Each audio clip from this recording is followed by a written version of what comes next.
जय हिंद। आज के इस वीडियो में हम लोग ब्लड के बारे में पढ़ने वाले हैं कि ब्लड क्या होता है और इसको अच्छी तरह से हम कैसे समझ सकते हैं। तो समझिए ध्यान से और ध्यान से देखिएगा। ब्लड को हिंदी में रक्त कहते हैं और इसी को उर्दू में लहू कहते हैं। ठीक, खून तो आप सुने होंगे कि ब्लड का ही खून भी नाम है। अब देखिए, ब्लड के बारे में जो पढ़ाई किया जाता है उस अध्ययन को कहा जाता है, ब्लड के बारे में अध्ययन को सेरेटोलॉजी या हेमेटोलॉजी। दोनों ही ब्लड से ही संबंधित होते हैं और दोनों का पढ़ाई ब्लड के रिलेटेड ही किया जाता है। ठीक, उसके बाद देखिए यहाँ पे लिखा है प्राकृतिक कोलाइड। ब्लड एक तरह का प्राकृतिक कोलाइड है। प्राकृतिक कोलाइड क्या होता है? देखिए, एक होता है आर्टिफिशियल, एक होता है प्राकृतिक, यानी कृत्रिम और प्राकृतिक। इसको इंग्लिश में आर्टिफिशियल एंड नेचुरल कहते हैं। देखिए, जो भी चीज़ मानव बना दे तो उसको आर्टिफिशियल कहते हैं, यानी कृत्रिम। और जो मानव नहीं बनाया होता है वो भगवान द्वारा या कह सकते हैं प्रकृति द्वारा बनी होती है, उस चीज़ को हम प्राकृतिक कहते हैं। तो देखिए, खून एक प्राकृतिक कोलाइड है, इसको मानव ने नहीं बनाया होता है। और कोलाइड क्या होता है? कोलाइड को समझिएगा, ऐसा कोई चीज़ जो मतलब ये प्रॉपर केमिस्ट्री में पढ़ाएंगे कि कोलाइड क्या होता है। बस एक तरह से आपको डिफिनेशन समझा रहे हैं कि आप समझ सकें कि कोलाइड क्या होता है। देखिए, कोलाइड एक ऐसा चीज़ है जिसको अगर छाना जाए तो कंप्लीट छना नहीं सकता है। जैसे अगर आप दूध को छानते हैं तो कुछ साड़ी वगैरह या उसका दूध का साड़ी तो नहीं होता है, उसका मलाई वगैरह उस पर छन्नी पे रुक जाता है, पूरी तरह से आप दूध को नहीं छान सकते हैं। उसी तरह से अगर आपको ब्लड को छानना हो तो आप ब्लड को कंप्लीट नहीं छान सकते हैं, उसमें कुछ पार्टिकल आपके छन्नी पे ही रुक जाएंगे। यही कोलाइड होता है। और कोलाइड का एक आकार के साइज पर इसका बताया जाता है कि 1 नैनोमीटर से लेके 1000 नैनोमीटर के अंदर जो रहता है उसी को कोलाइड कहते हैं। ठीक, तो यहाँ पे हम लोग केमिस्ट्री में नहीं जा रहे हैं, केवल इसी बायोलॉजी में, तो बायोलॉजी में ही रहेंगे। तो देखिए, प्राकृतिक कोलाइड, ब्लड एक क्या है? प्राकृतिक कोलाइड है। ठीक, और ब्लड एक संयोजी ऊतक है। संयोजी ऊतक को इंग्लिश में कहते हैं कनेक्टिंग टिश्यू। कनेक्टिंग टिश्यू का मतलब पूरे शरीर के ऊतकों को ये कनेक्ट करके रखता है, इसीलिए इसको कनेक्टिंग टिश्यू कहते हैं। आप खुद समझ सकते हैं कि हमारे शरीर में जितनी नसें हैं या शरीर के हर जगहों पे लगभग खून का आना जाना होता है और ये पूरे शरीर को एक तरह से जोड़ के रखता है, इसलिए इसको ब्लड को कनेक्टिंग टिश्यू या संयोजी ऊतक को कहते हैं इसको। ठीक, अब देखिए, ब्लड के पीएच का बात करें तो ब्लड का पीएच 7.4 होता है, जिसके वजह से यह क्षारी हो जाता है। क्षार समझते ही होंगे, क्षार और बेस, यानी एसिड और बेस इसको कहते हैं।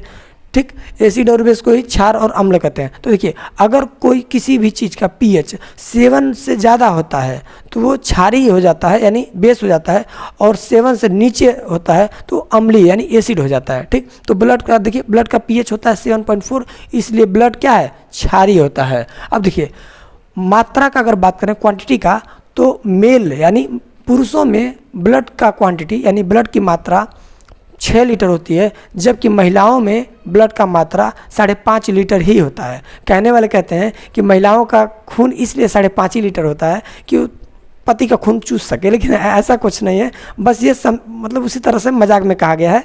महिलाओं का खून का कमी होने के कारण ये हीमोग्लोबिन होता है कि उनके अंदर हीमोग्लोबिन कम होता है, जिनकी वजह से उनके अंदर आधा लीटर कम ही खून होता है पुरुषों की अपेक्षा में। ठीक, अब देखिए, ब्लड का यानी रक्त का निर्माण किस तरह से होता है ये समझिएगा। रक्त का निर्माण हम बताएंगे पहले भ्रूण में, उसके बाद बताएंगे मतलब वयस्कों में। भ्रूण का मतलब होता है जब भी शिशु यानी बच्चे का जन्म अभी नहीं हुआ रहता, जब तक बच्चा अपनी माँ के पेट में रहता है तब तक वह भ्रूण कहलाता है। चाहे बच्चा 2 महीने का हो, 3 महीने का, 6 महीने का, 9 महीने का, लेकिन जब तक वो पेट में है तब तक उसको भ्रूण कहेंगे। भ्रूण को अंग्रेजी में एम्ब्रायो कहते हैं। तो जब तक बच्चा माँ के पेट में तब तक वो एम्ब्रायो है, और एम्ब्रायो में यानी वो बच्चा इतना छोटा होता है, उसका हड्डी नहीं होता है, मतलब हड्डी होता है लेकिन बहुत नाजुक हड्डी होता है, इसलिए उसके हड्डी में बोन मैरो बहुत कम होता है, और वो बोन मैरो खून बनाने के लिए पर्याप्त नहीं होता है। इसलिए बच्चे के अंदर जो खून होता है वो लीवर में बनता है। ठीक, लीवर को ही यकृत कहते हैं। यकृत हिंदी में यकृत कहते हैं, अंग्रेजी में इसको लीवर कहते हैं। तो भ्रूण के अंदर ये खून कहाँ बनता है? लीवर में बनता है। और भ्रूण कब तक कहेंगे? जब तक बच्चा माँ के पेट के अंदर है। जो पेट से बाहर आता है तुरंत उसको बच्चा कह देंगे, और बच्चे के अंदर 80 मज्जा में बनना ही शुरू हो जाता है। और देखिए, वयस्कों में क्या होता है? वयस्कों में जो खून होता है, आखिर आप सोचिए, खून शरीर में कहीं ना कहीं तो बन रहा होगा, तो वही बात है कहाँ बन रहा है। तो देखिए, आप देखे होंगे हमारे शरीर में बहुत सी हड्डियां हैं, और हड्डियों को देखे होंगे मुर्गा या बकरा इस तरह लोग खाते हैं, तो उसको खाते समय जो हड्डी के ऊपर का मांस वो तो खा जाते हैं, और हड्डी के अंदर कितना खाने वाले बहुत महान होते हैं लोग, वो हड्डी को पकड़ के नोच के उसका मांस खाने के बाद भी उसके अंदर ऐसे कोच के ऐसे पता नहीं क्या ऐसे सुरुकते हैं, पता नहीं उसमें क्या रहता है, तो मतलब वो उनको बहुत इंटरेस्ट आता है। तो देखिए हड्डी को जो चूसते हैं उस हड्डी में ही अस्थि मज्जा होता है। अस्थि मज्जा यानी देखिए यहाँ पे हम आपको बना के समझा देते हैं कि अगर ये समझिएगा कि कोई हड्डी है तो हड्डी के एकदम बीचों बीच में आपका इस तरह से अस्थि मज्जा होता है। अस्थि मज्जा में ही खून का निर्माण होता है। ब्लड कहाँ बनता है? बड़े लोगों में, यानी जो बच्चा मतलब माँ के पेट के अंदर है उसमें लीवर में बनता है, और जो भी बच्चा बाहर मतलब आ गया है यानी बच्चा कहलाने लायक हो गया है, बच्चा हो चाहे बूढ़ा तक हो, उसके अंदर अस्थि मज्जा में यानी बोन मैरो में खून बनता है। ठीक, तो ये तो हुआ ब्लड का निर्माण। ठीक, ब्लड का निर्माण हो गया। अब इसमें देखिए ब्लड अगर निर्माण हो गया तो कहीं ना कहीं तो स्टोर भी होगा, आपके शरीर में खून कहीं ना कहीं जाके स्टोर भी होता है। तो देखिए ब्लड बनता है हड्डियों के अंदर, जो पतली सी नली होती है उसमें जाली टाइप का होता है अस्थि मज्जा यानी बोन मैरो, उसमें बनता है और स्टोर होता है स्प्लीन में। यहाँ आपके जस्ट इसके नीचे स्प्लीन होता है। स्प्लीन को हिंदी में प्लीहा या तिल्ली कहते हैं। तो प्लीहा या तिल्ली में जाके ये ब्लड स्टोर होता है, इसीलिए स्प्लीन को ब्लड बैंक भी कहते हैं। ठीक ना, इस स्प्लीन को क्या कहते हैं? ब्लड बैंक कहते हैं। ठीक, अब देखिए स्प्लीन को ब्लड बैंक कहते हैं और इसी को कब्र भी कहते हैं। तो कब्र एक इसका है, आरबीसी का कब्र है। आरबीसी आपके शरीर में रेड ब्लड सेल्स नाम से जाना जाता है, और ये लाल रक्त कणिकाएँ होती हैं। इनका ये जब भी मर जाती हैं तो ये कहाँ जाती हैं? वो स्प्लीन में जाती हैं। स्प्लीन को ही कहा जाता है आरबीसी का कब्र कहा जाता है, और स्प्लीन को ही ब्लड बैंक भी कहा जाता है। ठीक, आरबीसी में अभी इसके जस्ट आगे हम आरबीसी पढ़ाएंगे तो इसका डिटेल में चर्चा वहीं पे करेंगे। अभी हम आगे बढ़ते हैं कि उसके आगे कोलेस्ट्रॉल, कि कोलेस्ट्रॉल क्या है। तो देखिए कोलेस्ट्रॉल आप कभी भी जो तेल वाला या चीज़ खाते हैं, इस तरह तेला चीज़, या आप बादाम काजू किशमिश ये सब चीज़ खाते हैं, तो जिसमें मतलब ये होता है कोलेस्ट्रॉल, वो आपके शरीर में जाता है। आप देखे होंगे कि कई बार हम लोग तेल वाला खाना खा के अगर रात में सोए होंगे तो सुबह उठने पर यहाँ पे इस तरह से ऑयली पूरा फेस ऑयली हो जाता है, यानी पूरा फेस पे जैसा लगता है कि हम लोग तेल पोत के सोए थे। ठीक है, तो ये वही है, इसी को कहते हैं हम लोग कोलेस्ट्रॉल। तो कोलेस्ट्रॉल एक हद तक अगर शरीर में यानी खून में रहता है तो कोई दिक्कत नहीं है, लेकिन अगर कोलेस्ट्रॉल बढ़ जाता है तब ज़्यादा दिक्कत होता है, क्योंकि कोलेस्ट्रॉल से ही हार्ट अटैक आ सकता है। अगर आपके शरीर में नसों में खून दौड़ रहा है लेकिन कोलेस्ट्रॉल की मात्रा बढ़ जाएगी तो आप ब्लॉकेज होना शुरू हो जाएगा। खून का मात्रा आपका जाएगा लेकिन प्रेशर कितना हो देगा वो हटेगा नहीं। आज जिस दिन वो उसका मतलब जम गया, आपका कोलेस्ट्रॉल बढ़ गया, तो आपका फिक्स है, आपको हार्ट अटैक आएगा और आपका मृत्यु होना फिक्स है। ठीक ना, इसलिए कोशिश करके तेल वाला चीज़ें कम खाएं और इससे बचे रहें। ठीक, अब देखिए इसको कोलेस्ट्रॉल का जब आप जाके कोलेस्ट्रॉल चेक कराते हैं पैथोलॉजी में, तो पैथोलॉजी वाले क्या करते हैं, वो लोग डेसीलीटर में इसको नापते हैं। किस में नापते हैं? इसका मेजरमेंट वो लोग डेसीलीटर में करते हैं। तो कोलेस्ट्रॉल आपका कितना नॉर्मल रहना चाहिए? 200 ग्राम प्रति डेसीलीटर होना चाहिए। आप कोशिश करके रखिए कि ये बढ़े ना, इसके बढ़ने से ही खतरा ज़्यादा होता है। ठीक, तो इसको बचा के रखा जाए। ठीक, अब देखिए यहाँ पे बात करते हैं हीमोग्लोबिन। हीमोग्लोबिन क्या होता है? तो आपको पता होगा कि आप लोग सुने भी होंगे कि खून, मानव शरीर का खून लाल क्यों होता है? हीमोग्लोबिन की वजह से। ठीक, तो अभी समझते हैं कि मानव में यानी महिलाओं में और पुरुषों में हीमोग्लोबिन की कितना मात्रा नॉर्मली होना चाहिए। तो देखिए अगर पुरुष है तो उसमें हीमोग्लोबिन की मात्रा 14 ग्राम प्रति डेसीलीटर होना चाहिए, और महिला है तो एवरेज पूरा उसका 13 ग्राम प्रति डेसीलीटर होना चाहिए। प्रति डेसीलीटर का मतलब होता है कि एक ढक्कन के बराबर उसका मतलब वो ब्लड में 13 ग्राम हीमोग्लोबिन होना चाहिए, और पुरुषों में 14 ग्राम होना चाहिए। अगर हीमोग्लोबिन की मात्रा घटती है तो आपके शरीर में लेजीनेस यानी आपके शरीर में ज़्यादा सुस्ती आएगा, आप कहीं मतलब किसी काम में आपको मन नहीं लगेगा, आप थोड़ा सा भी इस तरह से लेटेंगे तुरंत सो जाएंगे, आप पढ़ने बैठेंगे तुरंत नींद आ जाएगा, यानी बहुत आपके शरीर में केवल आपका आलस आएगा, मतलब आप किसी भी काम में आपका मन नहीं लगेगा। इसीलिए कभी कभी इस तरह से लगना शुरू हो जाए कि हमको हद से ज़्यादा नींद लग रहा है या हम बहुत ज़्यादा सुस्ती महसूस कर रहे हैं, तो एक बार जाके आपको डॉक्टर से चेक करना चाहिए कि आपका हीमोग्लोबिन कहीं कम तो नहीं हो गया। अगर कम हुआ हो तो उसको फिर से थोड़ा बहुत डॉक्टर की सलाह लेके आपको उसको बढ़ा या मेंटेन कर लेना चाहिए। ठीक, हीमोग्लोबिन की कमी से ही आपके शरीर का वो जो बैलेंस होता है वो थोड़ा सा कमज़ोर पड़ जाता है। ठीक, तो पुरुषों में हीमोग्लोबिन की मात्रा 14 ग्राम प्रति डेसीलीटर होना चाहिए और महिलाओं में हीमोग्लोबिन की मात्रा 13 ग्राम प्रति डेसीलीटर होना चाहिए। लेकिन देखिए महिलाओं में ये थोड़ा सा कम होता है, इसीलिए देखिए हीमोग्लोबिन महिलाओं में 13 ग्राम प्रति डेसीलीटर होने की वजह से ही महिलाओं का खून 5.5 लीटर होता है, जबकि पुरुषों के शरीर में खून 6 लीटर के 6 लीटर होता है। ठीक ना, देखिए महिलाओं में क्या होता है, खून, देखिए खून की कमी तो है ही थोड़ा सा, और हीमोग्लोबिन में भी कमी होता है। इसीलिए कहा जाता है कि महिलाओं का शरीर थोड़ा सा पुरुषों से सॉफ्ट होता है, और सॉफ्ट इसलिए होता है और पुरुषों का हार्ड होता है। सॉफ्ट होने का कारण क्या है कि महिलाओं में ये हीमोग्लोबिन कम पाया जाता है, इसीलिए अगर एक मुक्का अगर पुरुष को मारा जाए खूब तेज के और एक मुक्का महिला को मारा जाए तो पुरुष तो अपना जवाड़ा सीधा उधा करके बेचारा सही हो जाएगा, लेकिन महिला को अगर मार देंगे तो पता चलेगा वो 3 दिन भर्ती रहेगी अस्पताल में, क्योंकि थोड़ा सा शरीर की बनावट ये प्राकृतिक रूप से, ये ऐसा मतलब भेदभाव टाइप नहीं बताया जा रहा है, आपको ये समझाने की कोशिश हम करें कि ये प्रकृति रूप से इस तरह से डिज़ाइन किया गया है कि महिलाओं में थोड़ा सा हीमोग्लोबिन की मात्रा कम होता है। इसीलिए देखते हैं कि गर्मी के दिनों में स्कूलों में जब प्रेयर वगैरह ये सब होता है खड़ा करके, तो महिलाएं अक्सर बेहोश हो जाती हैं, धक धक गिर जाती हैं। और जबकि बच्चों में भी अब आ गया, आजकल बच्चा थोड़ी रह गया, आजकल बच्चे भी ढह जा रहे हैं, मतलब इतना कमज़ोर टाइप हो रहे हैं। आजकल के बच्चों का ब्रेड चाहिए, बटर जैम ये सब चाहिए, बर्गर चाउमीन पता नहीं क्या क्या सब खा के आजकल बच्चों में कहाँ उतना दम रह गया है, सब ढह जा रहा है। पहले मतलब महिलाओं का तो थोड़ा सा कम हीमोग्लोबिन होता ही है, बच्चा जानबूझ के अपना कम कर लेता है। ठीक, अब देखिए इसको हीमोग्लोबिन आप समझ गए। रक्त परिसंचरण, देखिए रक्त परिसंचरण का मतलब होता है कि शरीर में खून का बहाव यानी ब्लड का सर्कुलेशन। तो ब्लड के सर्कुलेशन से संबंधित सबसे पहले इसका पता लगाए थे विलियम हार्वे ने। तो विलियम हार्वे साहब ने बताया था कि आपके शरीर में पूरा सर्कुलेशन या पूरा बॉडी में ब्लड किस तरह से सर्कुलेट होता है।